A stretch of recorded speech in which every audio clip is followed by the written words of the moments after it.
I can see your screen, yes. Okay, perfect.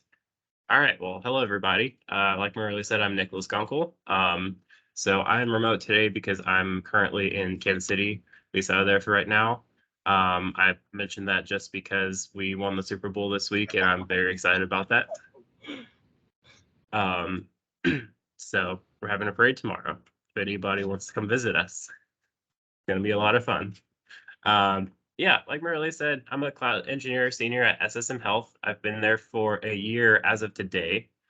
But like he also mentioned, I've been working in data for nearly a decade. I started out in data warehousing, building loading processes, but have since gone into cloud technologies and tools such as Data Factory.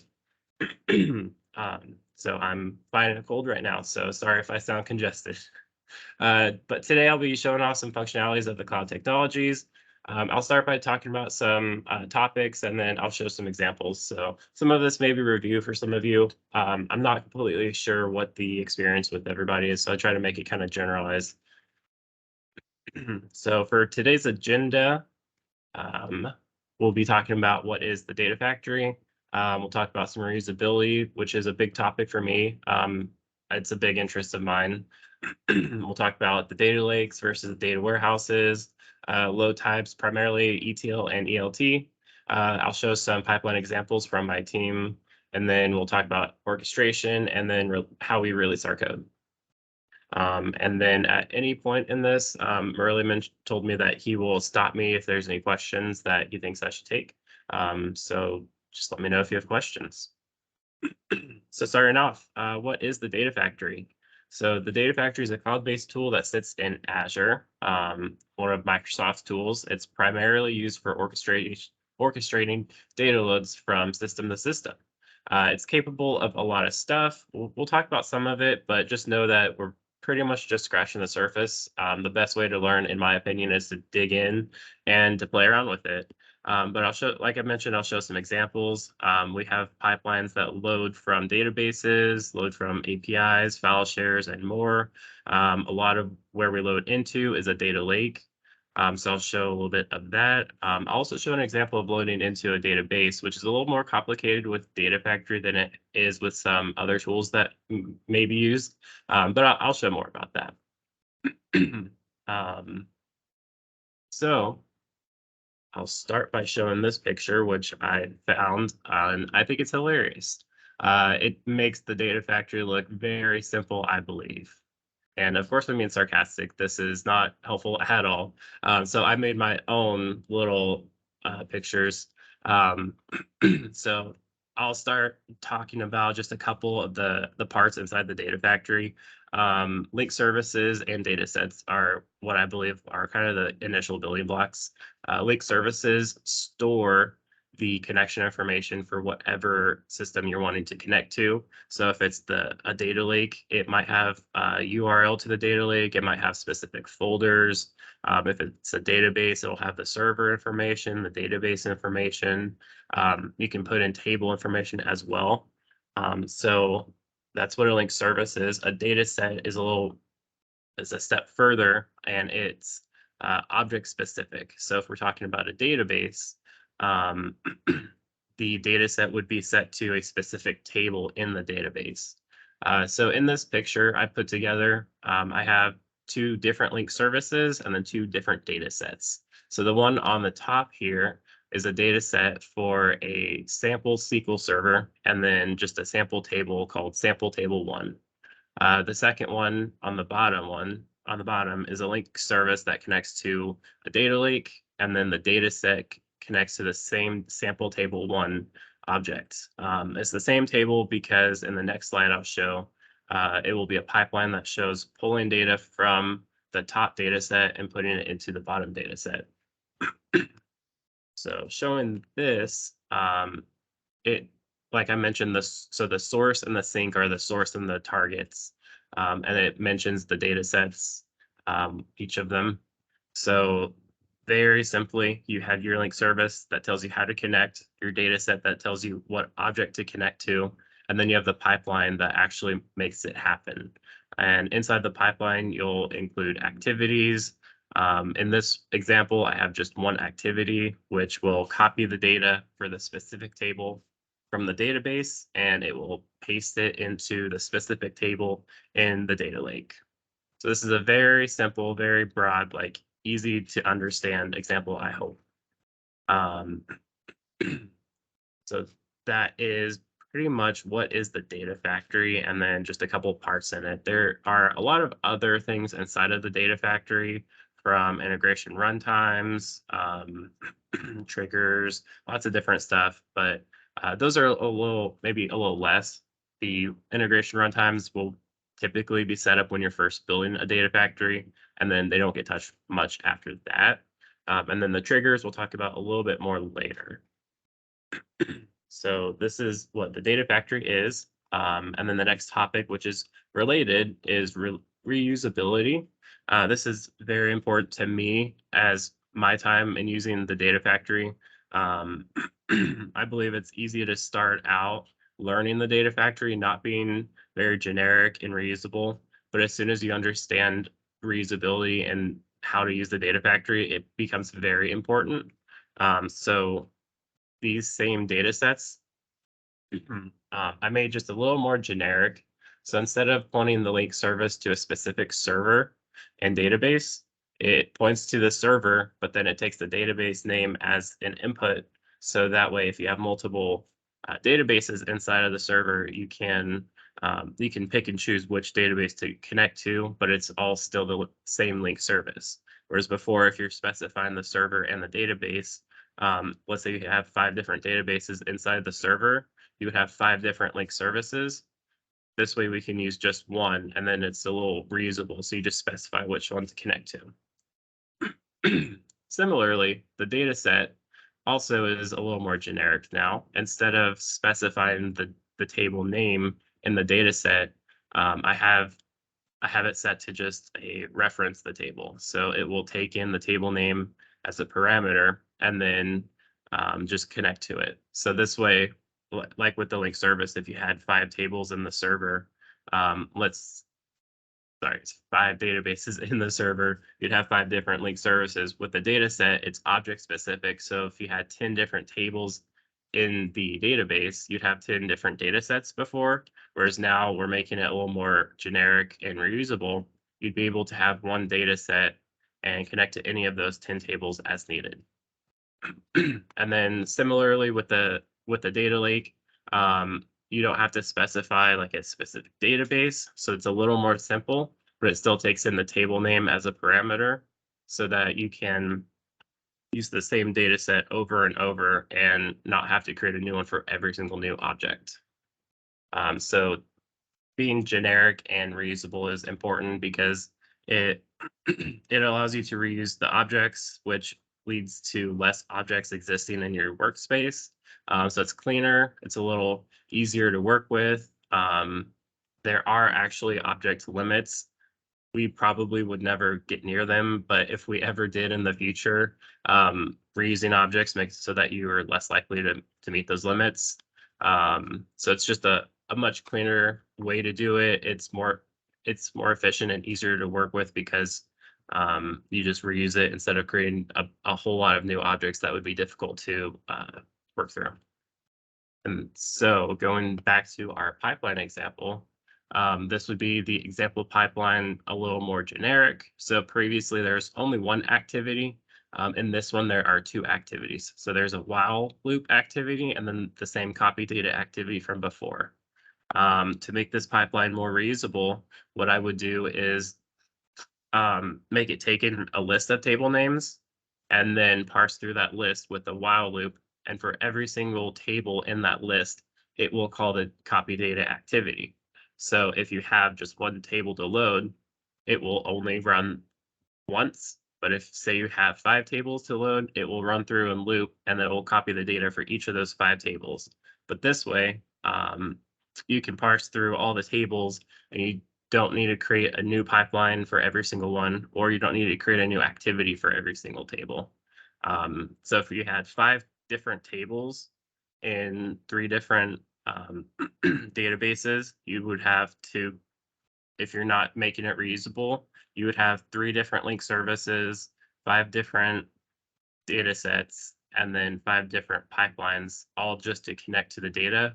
Whereas if you are making it reusable, you have one pipeline, one data set, and one link service. So it cuts down drastically the number of objects that you're having to create. And like I mentioned before, I think it's just a lot easier to work with. It's a lot cleaner. So, of course, it's a very simple and straightforward pipeline. So it's it may not show like everything, but hopefully when we look at some of the examples later, it'll make a little more sense, and you can see how you would spread that across like uh, bigger pipelines. So let's see.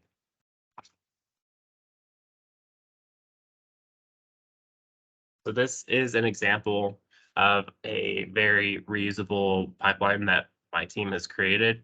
Um, this is a pipeline that will call Databricks jobs.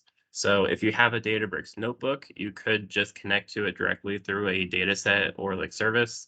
But we're calling jobs, so it's a little more complex. So we need to be able to call the job, but not only that, what we wanted to do was call a job based on the name instead of the ID, which is what is only allowed through the Databricks APIs. So this pipeline it has different activities. It starts out by getting authentication tokens, and then it connects to the Databricks API to call all the jobs that exist. So it gives us the name and the ID. And then we can search through that list to get the ID for the name of the job that we want to call. And then we call the job.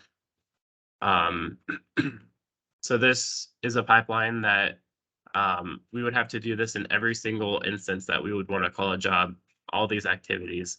But instead, we made one pipeline that we can call and pass in the pipeline name, and it just does it for us. So this is another way of making things reusable. Instead of having all of these activities and everywhere that we want to call a job, we just have one activity that calls this pipeline. And then after this pipeline is called, which gets the job run information, and then it checks the job based on the API. So it calls the API.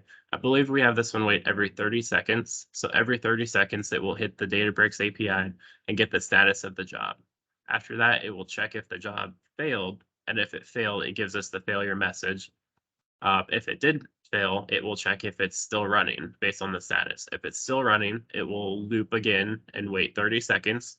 Then it will pull the job status again, check if it failed, and then move on. So this way we can call the job, have it start, and then wait until the job finishes. So that if we have any dependencies later, they will be able to know when the job finished and when it's their turn to start. So this is a second reusable pipeline. And then we made this third reusable pipeline that combines the two. So the first execute pipeline here calls the first pipeline I showed you, where it starts the job and stores the run information. The second one is where it calls the job status and keeps looping until the job is successful. So this is the pipeline that we call anytime we want to run a Databricks job. It triggers the job and waits for it to finish. And then this is an example of one of those cases. So this pipeline right here, the only thing we needed to do was to call a job and wait for it to finish. So the only activity in here is this execute pipeline, which calls the pipeline I just showed you, which calls the first pipeline that starts the job and then calls the second pipeline that waits for the job to finish. If we didn't have the reusable pipelines, we would have everything from the first pipeline in here. And we have multiple pipelines that are just like this one, where we just need to call a Databricks job. So this way, we just execute this one pipeline, and it's a whole lot more simple. So that's kind of reusability and what that looks like. Let's see. All right, yeah, so it looks like there's no questions at this point, so I'll go ahead and move on. But yeah, let me know if you have any questions along the way.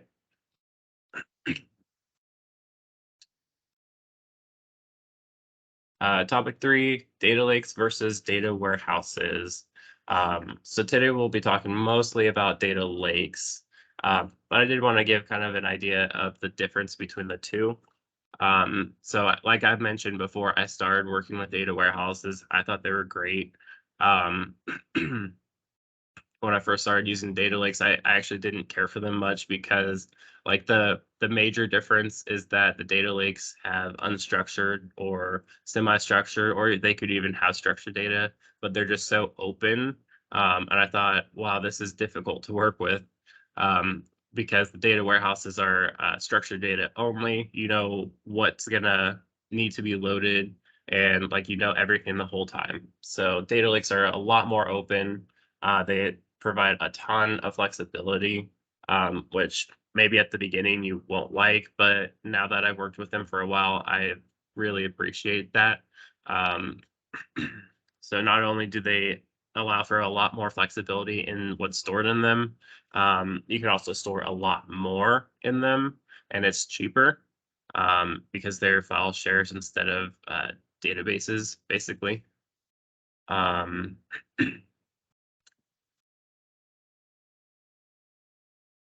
Yeah, just everything in a data warehouse is very rigid, um, which is not the case in a data lake. Then this next slide, I've got some more just key differences of the between the two. So structured data in the data warehouse, whereas in the data lake, it could be anything from structured to unstructured. Um, in the data warehouse, it's schema on write. So you know what the schema is and what it should be, and that's what you're going to load. Whereas in the data lake, it could change throughout. One day it could be one schema, the next day it could be different. It could theoretically even change during a load process, but I wouldn't expect that. But that's a big thing to keep in mind is the processing differences. um, which actually takes us into the next section, the load types, ETL versus ELT. So ETL, extract, transform, and then load is the process where you pull the data and you might stage it when you pull it. And then you perform any transformations, any joins, any data manipulations, anything like that. You do it all in the second step.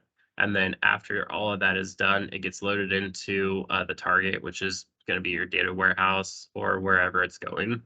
ELT is very similar, except you do the extract and then you load it before you transform it. This is pretty much the staging part that you might do in ETL, but it's a whole step. So you extract the data and then you load it. And then that could be it. You could store just the raw data, or you could then later perform any transformations.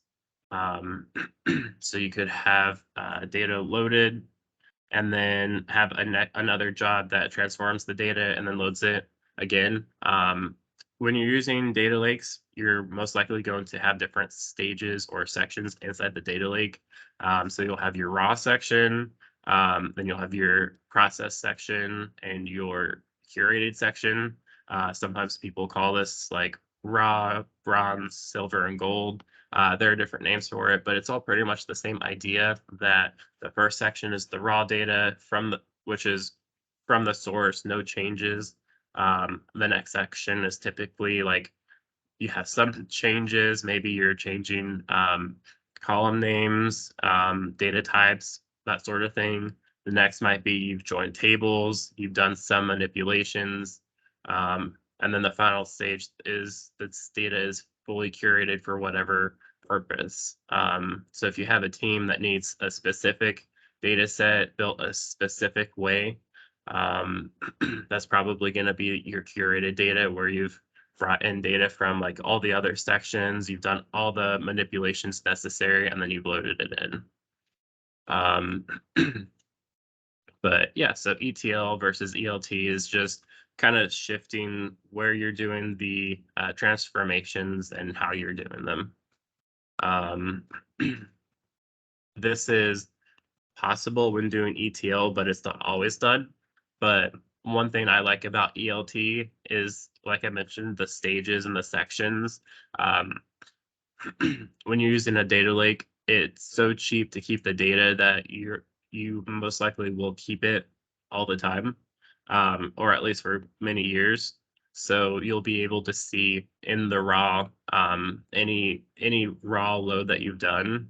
So if you have a daily load, you're going to have the raw load for every single day, and you're going to have it stored. And if you transform the data maybe once per week, you're going to have that weekly file stored as well. And the cool thing about this is that it allows you to see like point in time, um, kind of what the data was. It also gives uh, different users different stuff that they can do. The cool thing about the data lake versus a data warehouse is that in the data lake, you get a lot more people that are interested in the data because of how much data there is, the different like stages that it's stored in. So you get a lot of like data scientists interested in that. Whereas with the data warehouse, it's going to be typically just your end users because it's the data built for them. Whereas the data lake, people can look at the different stages if they have access, and it lets them do the fun like data engineering and analytics stuff that they may not be able to do with the data warehouse. So now that we've gone through some of the kind of topics just related to this, I can show some pipeline examples. I picked a few examples that are pretty simple and straightforward still. I think I have one that's a little more complex than the others, um, but depending on time later, maybe I could pull up some more. But I guess before I pull up these examples, do we have any good questions? Anything that anybody wants to ask about the topics we talked about?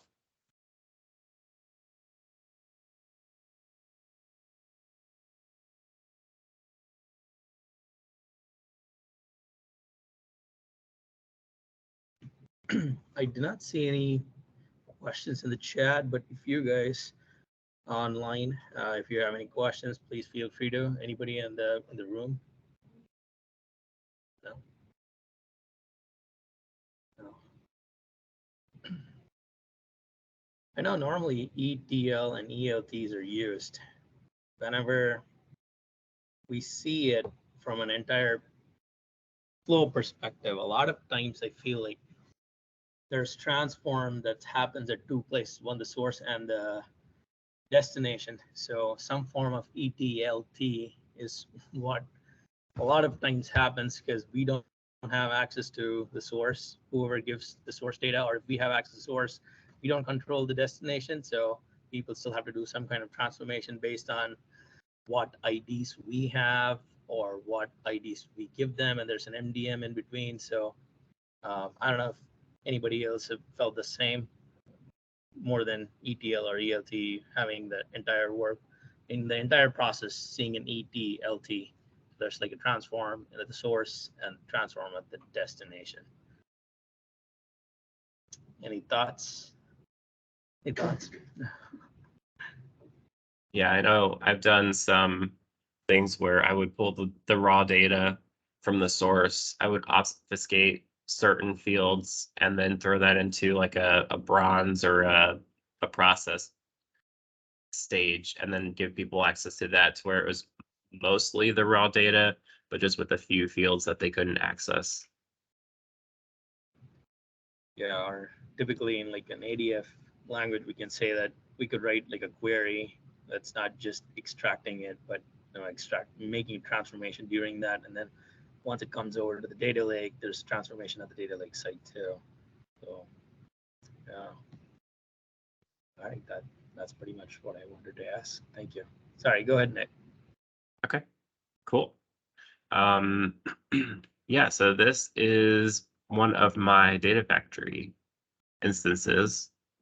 Let's see. Looks like we do have a question. Does this support change data capture? Um, I haven't done change data capture in a long time. I haven't done it with Data Factory.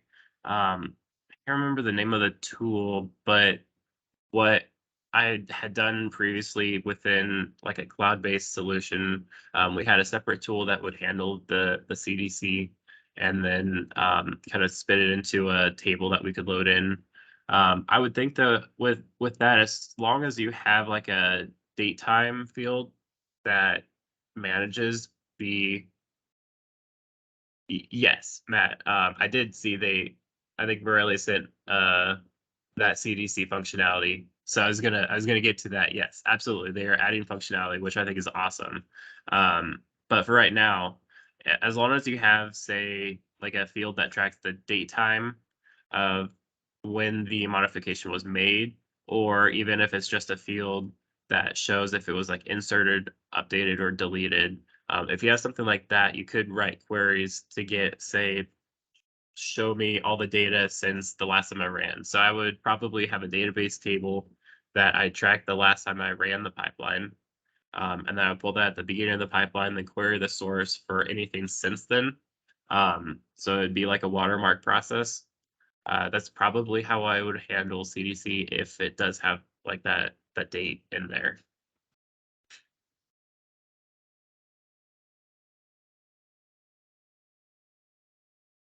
Yeah, absolutely. And yeah, any other questions, send them over. And thanks, Matt, for that comment as well. That functionality I'm excited for. Yeah. Yes. I'm using this I use Data Factory at Walgreens currently. So Okay.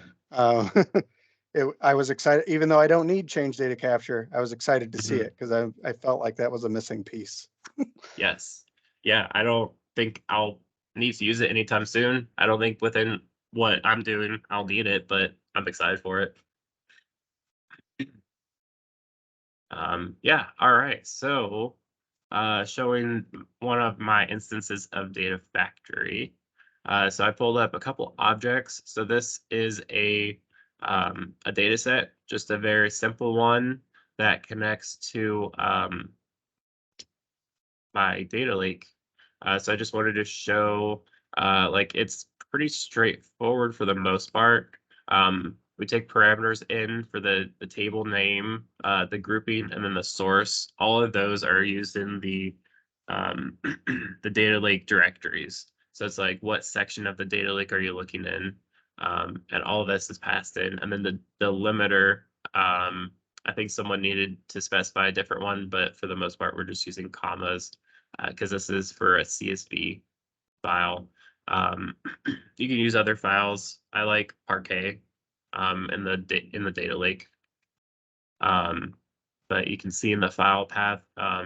So this is raw specifically, and then we have we take in the source and the grouping and the target table name for the directories, and then for the file name we use the target table name plus the date so that we always know what date it was loaded in. The next data set is a SQL Server database. So it takes nothing in because for this one we use queries for the most part. So it has the connection information for a specific database. And then you can specify a table, or what I've done sometimes is you can take a table parameter, which would be an input, and then you just specify. So you could put like DBO if it's only DBO, or you could take that as a parameter as well. And then you would just add table as the table name. So then anytime you call this data set from a pipeline, you can specify which table to use. But for the most part, we use just we just use queries for this database.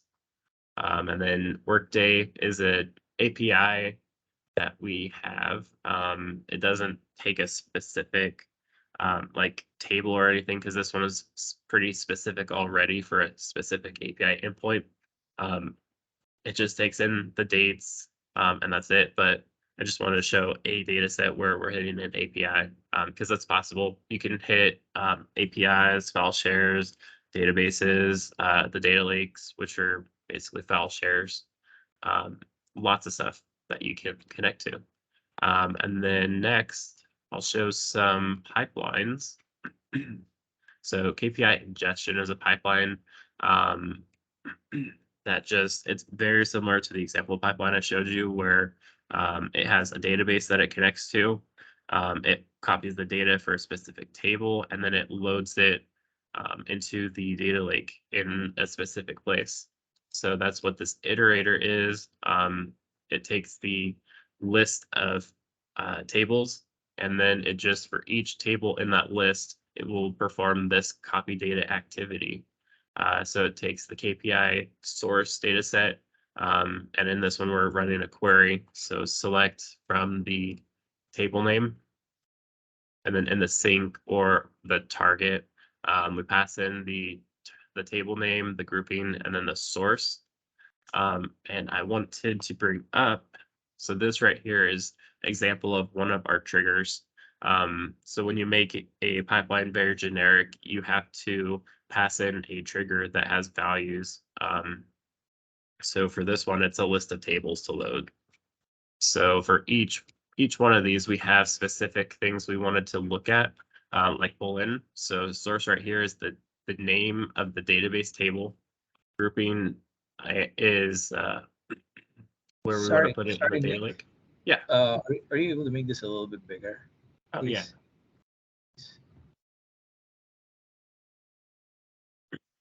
Is that better? Perfect. Thank you. All right, cool. Yeah, so we've got source, which is the source table name. Grouping is where to put it in the data lake. Oh, sorry. Source is not, I got that wrong. Source is also one of the directories in the data lake. So source and grouping are directories. The source table name is the table to pull, and then the target table name is what we want to name it in the data lake. I think for all of these, the source and target match, but sometimes you want to like rename a file or something when you're loading it. But this is the trigger parameter that gets passed. So then it's going to perform the copy data activity for each one of these.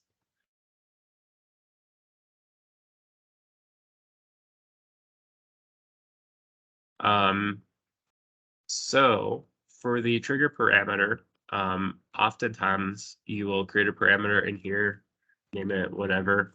And then when you go to run it, it will ask you, what's the value? So then you put the value in here, which would be that list I just showed you. What we do now, though, is we have a database that stores all of our trigger parameters. So that's what this lookup here is doing. It's going to do a lookup.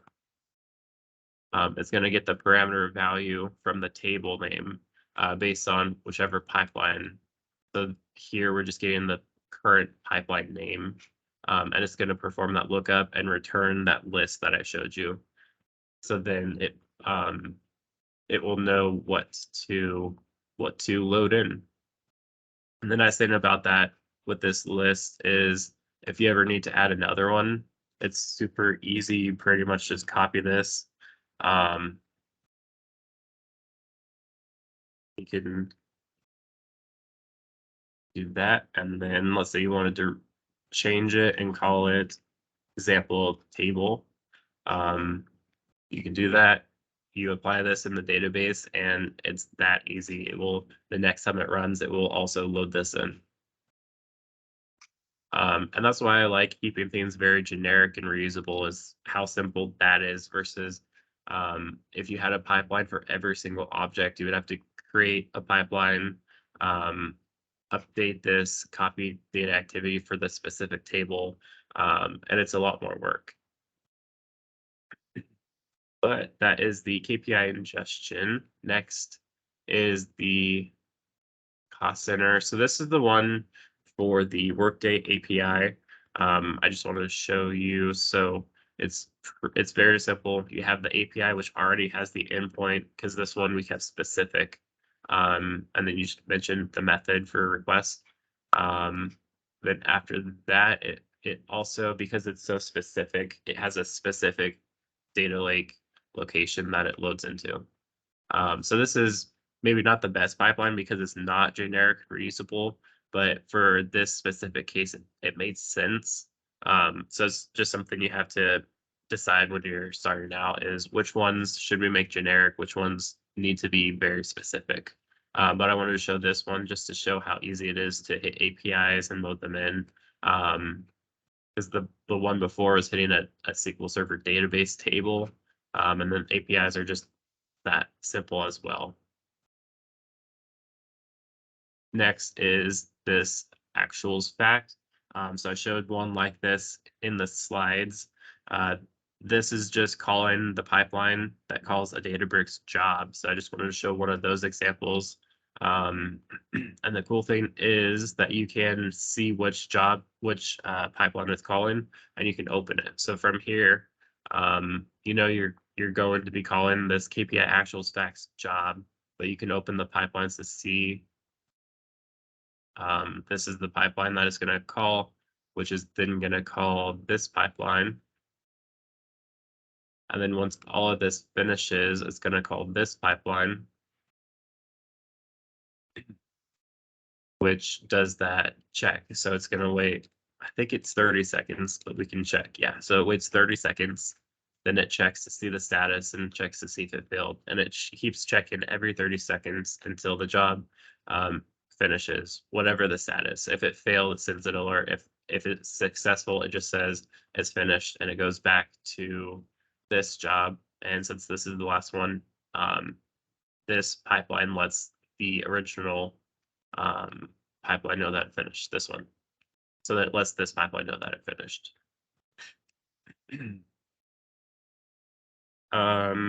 Next is this one.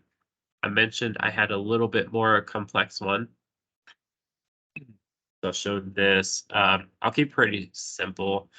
Basically, with the data factory, it does very well loading into a file share like the data lake because it's not structured. It's possible to load into, say, a database or a data warehouse. It's just a little more complicated because you have to specify the schema that you're loading, which is normal with those things. But what I wanted to try to figure out was if I could load a table without being so specific, which I kind of managed to do here. Without going into too much detail, I give it a list of columns to load, and then it builds out a temporary table with those columns, which it then loads, and then it performs a merge between the temporary table and the regular table, and then drops the temporary table. It may not be the best solution, but it was something I wanted to play around with and see if it was possible. I just included this one because I want to show like you can do a lot of different stuff. It doesn't have to be a very simple pipeline like this one where it just does a copy and that's it. You can make it as fun as you want to make it, as long as it works for what you're trying to do. So yeah, I'm not gonna show too much. It's just outside the scope of today, but pretty much anything's possible if you're creative enough. Data Factory takes a little while to figure out and work well, but once you do, it can be a lot of fun.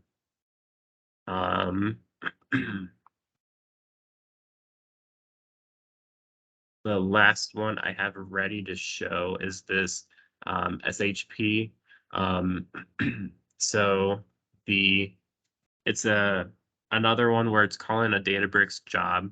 I'm not going to get too into that part, but I just wanted to show another one that has a little bit more. So the fun thing with this one is that we have to get basically like a watermark. So this one is on a 3-month lag. So we want to look at the last time it ran and then subtract 3 months and then load from that to the current date. But what I wanted to do was add a way where you could load any amount of time. So I could say load anything for all of 2021. So that's what this does here. When you kick this off, it will ask you for the start date and the end date, which you can put values in there if you'd like, or if you don't want to, or if this is running as part of a regular process, it will instead perform this lookup in here. So it gets the current date, subtracts 3 months, and then it sets variables for the start date of 3 months before the last time it ran, and then the end date to the current date time. And then it calls the Databricks job, passing in those dates as parameters. Yeah, so these are all the examples I had prepared that I wanted to show, just because there are some fun different options. Any questions on any of this?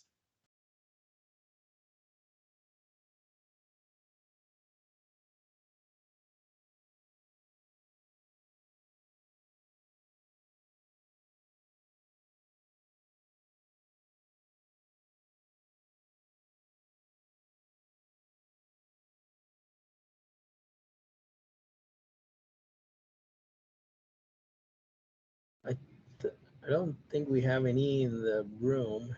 Is there anyone with questions? Oh, I see a question from Brennan. Yes. Okay. How can you be agile when schema shifts are occurring? For example, say a source table drops a field. So it depends on what stage you're in. When you're in the raw stage, you are basically selecting everything that exists for the most part. So if a source table drops a field, that field just won't exist anymore going forward. After that, it depends. If you need the field and you're calling it, then you're going to run into a failure whenever you're calling it. So if you have a job later on in the process that maybe performs a join on that field or just selects that specific field, it's going to fail, and you'll just have to, unfortunately, you'll just have to either fix it or have the source add the field back in. Ideally, if something like that, that's a pretty destructive change. So you'll want to have a relationship with the source enough that they should tell you if a major field is being dropped. But honestly, it's a question of why is a major field being dropped. But yeah, the initial loads won't be affected because you're not specifically calling that field. It's just later on, and then at that point you have to decide if that major field is dropped, how does that affect your process and what to do going forward. But to keep it agile, I've had times in the past where the source system would drop major fields and it would cause issues. Basically, I would remove that specific table from the load pipeline for the current time, just so nothing else is failing. So then that data would be stale in my data lake. Of course, I would have to let anyone downstream know about it, but to be agile, it is more about, I think it's more about the relationship with the source system. I don't know if that quite answers the question.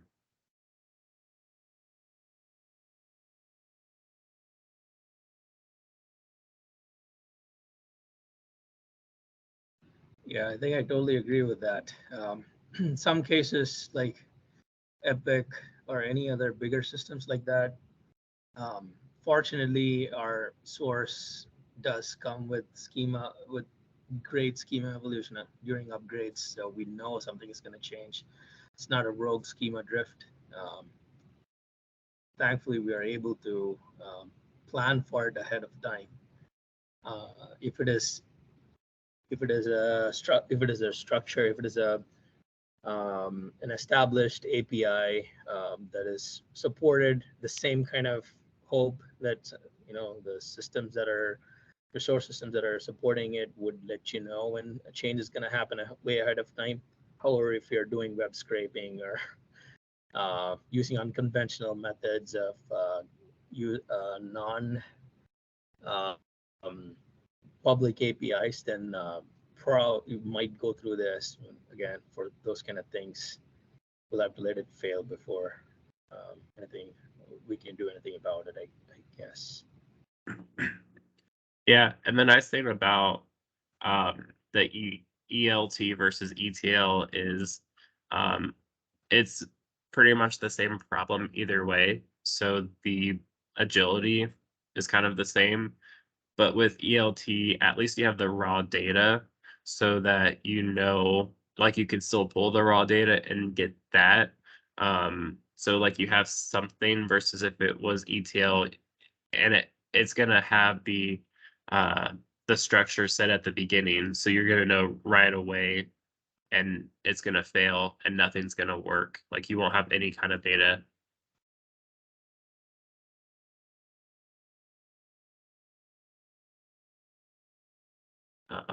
But yeah, so hopefully that helps. It looked like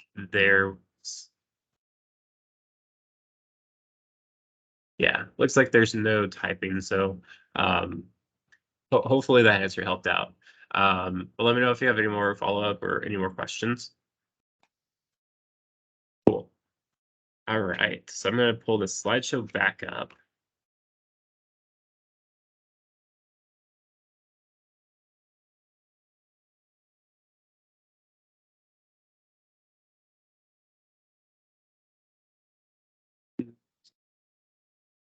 So after looking at some of those examples, my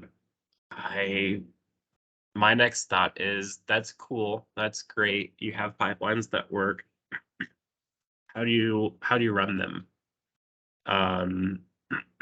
Because obviously you're not just going to go in each pipeline, run it manually.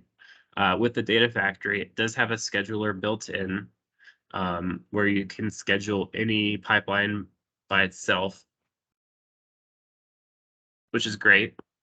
But then if you have, say, multiple pipelines that are dependent on each other, what you would have to do just with the built-in tools is basically create another pipeline that calls each of those pipelines. And then what you'll end up with is kind of like a spider web of dependencies, most likely.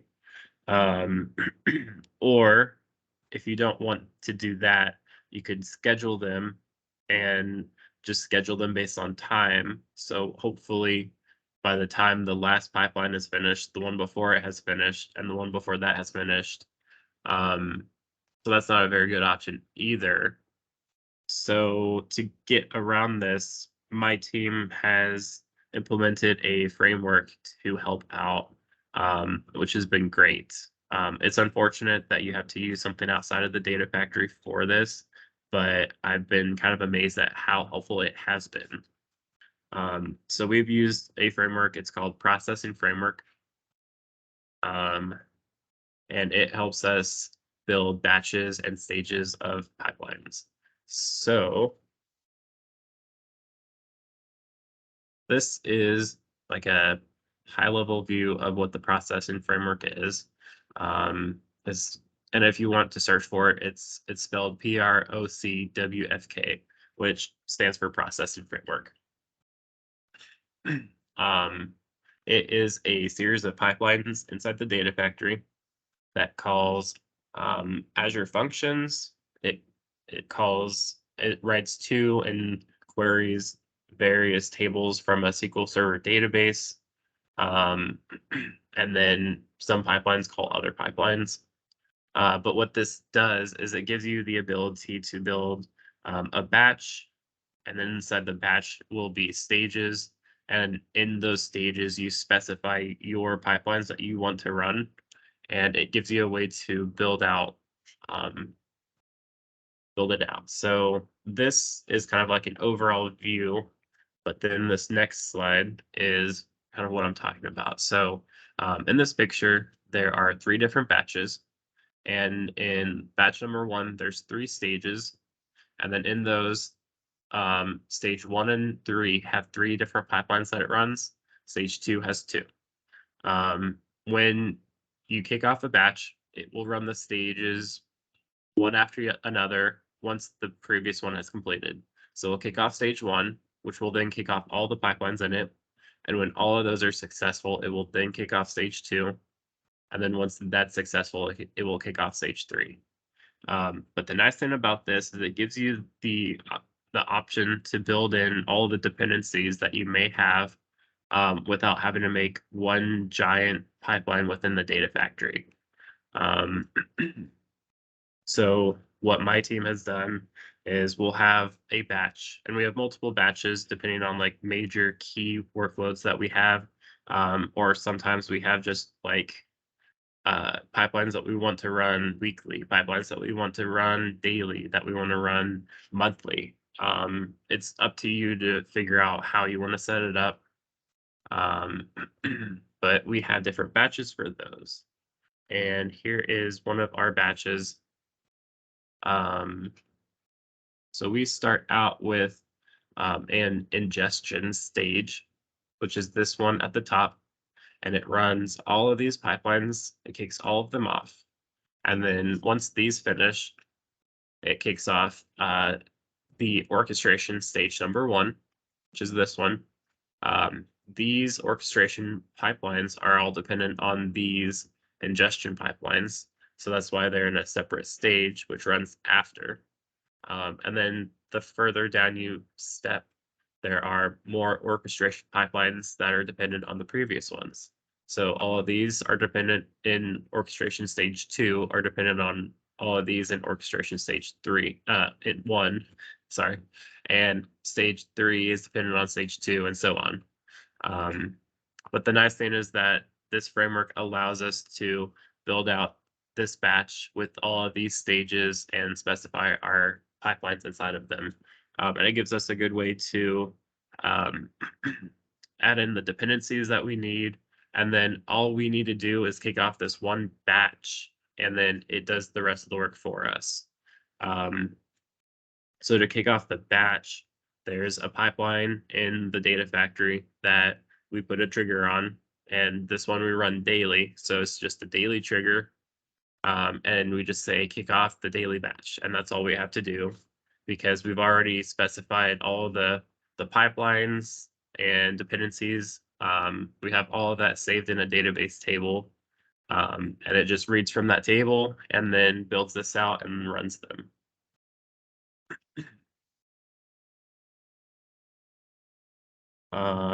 So yeah, that is the processing framework, which has been huge in giving my team the ability to orchestrate everything however needed. It's a lot easier than some of the options I mentioned that are built into the data factory. But yeah, so if you're wanting to build pretty complex data load processes, I would suggest probably looking into some sort of a framework like this. It's unfortunate that the data factory doesn't have something like this built in, but if you can find something that works for you, then that's great. Yeah, so I will wait just a second for any questions.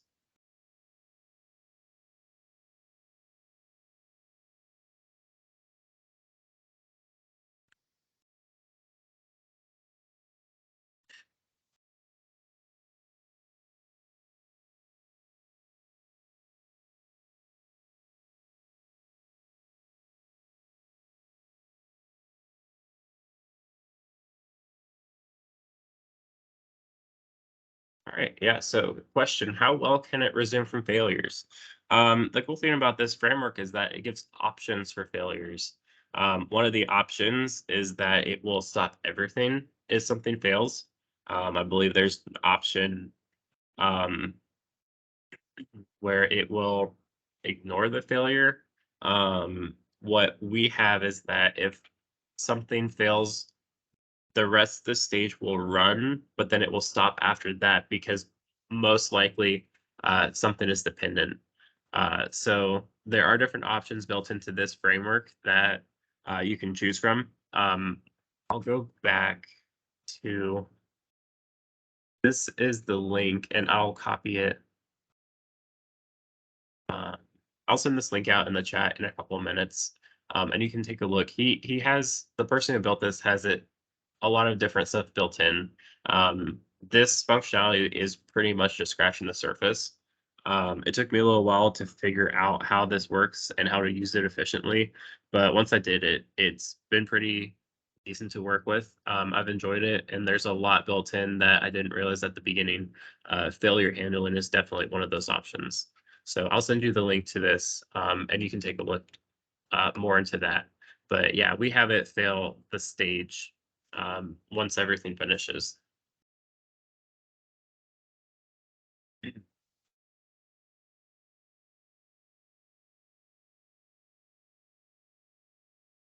All right. So this is the last topic I had in here, releasing the code. So we use Azure DevOps for releasing the code. The cool thing about the Data Factory is that you're able to export basically like a template of everything that's in there. So we have our dev instance of Data Factory linked to a Git repository, which stores all the changes that are performed in it. So anytime we have changes, anyone on my team will go in, create a branch, create their changes, and then merge that branch back into main after it's been reviewed and approved.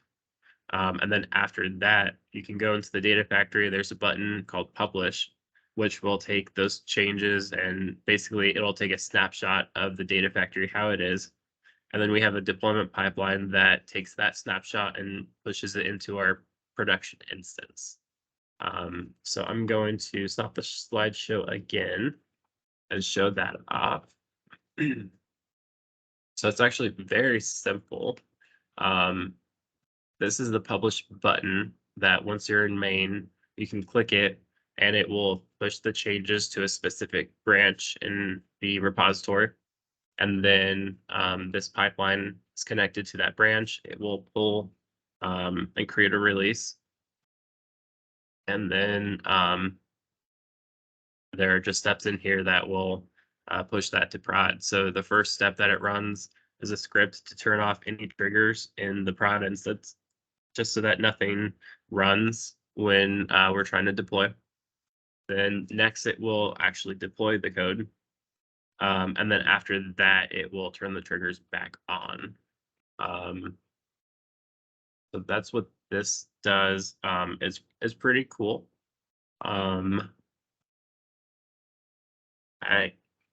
It's a pretty well documented deployment pipeline. So if you ever need to build one, they have a lot of documentation on how to build something just like this, and they're going to suggest the same thing: turn the triggers off, deploy the code, turn the triggers back on.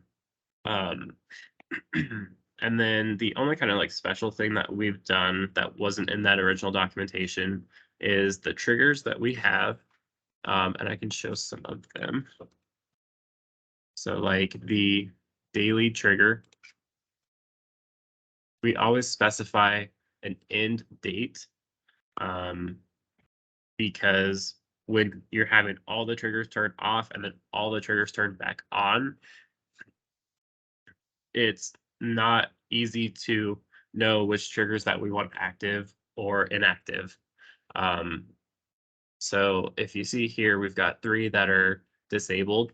So we don't want those running in production either. But they would all be turned on every time we release code. So you would have to go in and disable each one. Instead of doing that, I played around with options like creating a list of triggers and then having them either marked as active or inactive, and then having the deployment pipeline check that list after every deployment and turn off any triggers that we want as inactive. I think that would work and it would be possible, but instead, we just add in that end date.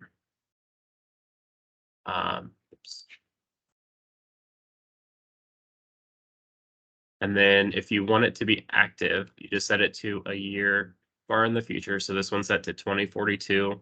I usually do something like 2199, so that it will always be active. But then any trigger that we do not want active, like hourly here, we put a date in the past, so 6/1/2022. So it's going to deploy with that end date, and then it's going to look at when to kick this off, but then it's going to see, oh, the end date is in the past, so we're not going to run it. So it's just never going to run that one. So that, I think, is the best way. It's super easy and maintainable. But it gives you the way to deploy triggers that you don't want active and not have to perform any like manual intervention or write extra scripts to turn them off at the end. So that's kind of a special thing that we do with this. For any environmental changes, like if you have servers specified, their values are going to differ between dev and prod. So we changed those upon deployment. There are override template parameters here where you can specify what to change it to.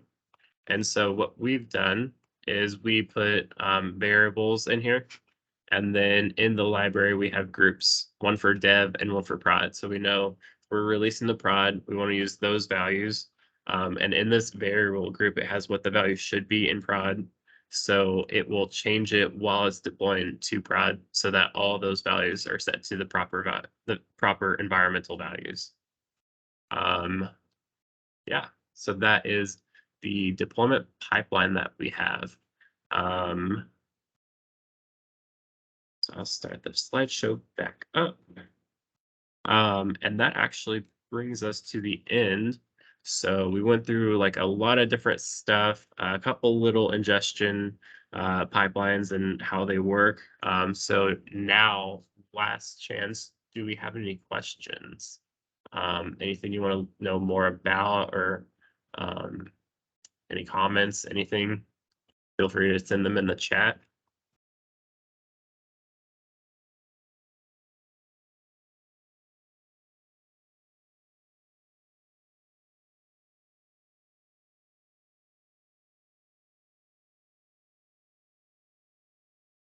So sorry, there is a question in the room. Okay. Go ahead. I will repeat it for you. So is this all in the cloud? There's any on-prem cloud or vice versa? Are you asking about the source? So the question is, are there any on-prem sources, or everything on cloud? On-prem sources are definitely possible. I don't think we here are using any at the moment, but it is possible. I've done it in the past. Let me end this slideshow and I can show what that would look like. So we didn't talk much about it, but these integration runtimes are basically like to perform. So you're always going to have this auto resolve, which is basically for us right now, it's on a virtual network, but you could have one that's basically connects to the general internet. So that's good for stuff like an API where you don't have to hit it from an internal network. You could hit it from anywhere. You would use this with just the general network. But if you have an on-prem, you would have to create an integration runtime within the network that has access, and then you should be able to connect to that. Like if it's an on-prem database, you just have to make sure that you're using the correct integration runtime. And you specify the integration runtime in the link service when you're specifying what to connect to. So you would specify, use the local on-prem integration runtime, and then here's the like server address. So it's definitely possible. One reason I was asking is and so it's about the cloud.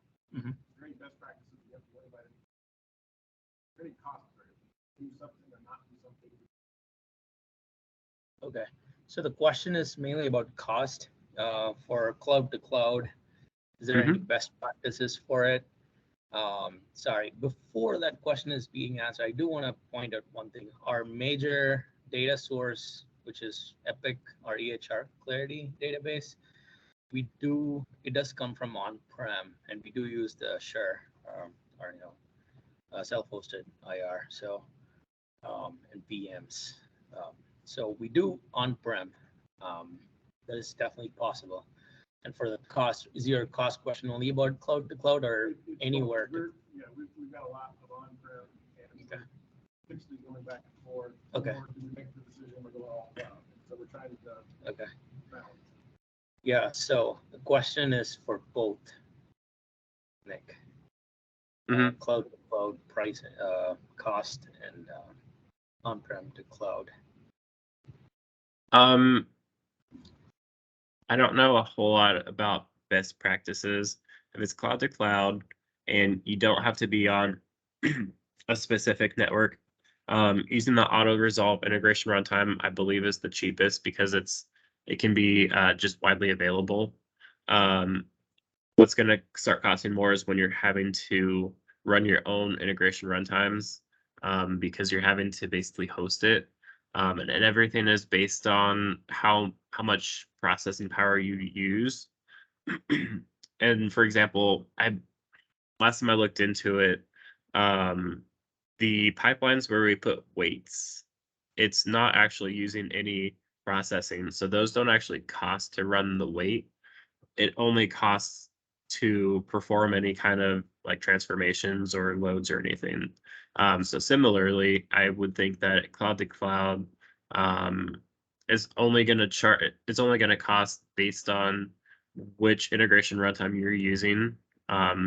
So what I would suggest, there is a pricing calculator and a lot of documents on that. So I would probably suggest just play around with it. And I believe you can put in scenarios, and it will kind of tell you like what's going to cost more, what's going to cost less.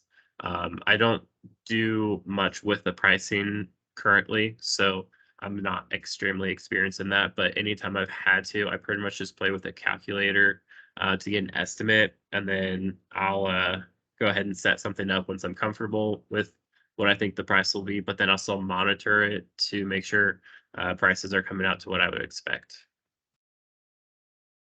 Yeah, just to also add to one more thing, especially for on-prem to cloud. I know Jonathan Fight just left, but I know he would be able to talk more about it because I believe he has done that where you Microsoft and even I think AWS and Google Cloud Analytics, they do the same thing. You can send them a hard drive with data, and they'll be able to load it on their cloud platform for you. It does cost something. I'm not very familiar with the pricing of that, but it's a lot more simpler method, for a lack of better term. I mean, it's not as complex as you having to figure out how do you do, like for instance, our on-prem source has over 10,000 tables. For us to figure out how to move all those 10,000 tables, 43 terabytes of data, one by one. If we had, that would probably be an alternate solution if you have a database where you want to get it all in at one time. Again, you can talk to Microsoft representatives. They'll be able to give you the pricing and stuff like that for that. But that's an option too, just so you know.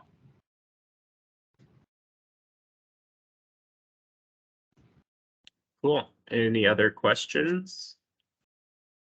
Yeah, I see that you have posted those couple of links. Thank you. So what I will do is when we post this on YouTube, and the YouTube link will also be made available on the meetup. So when that happens, I will put these links along with it so you can look at it and get to the GitHub for the process framework and also pricing calculator. Thank you. Any other questions from online or in person?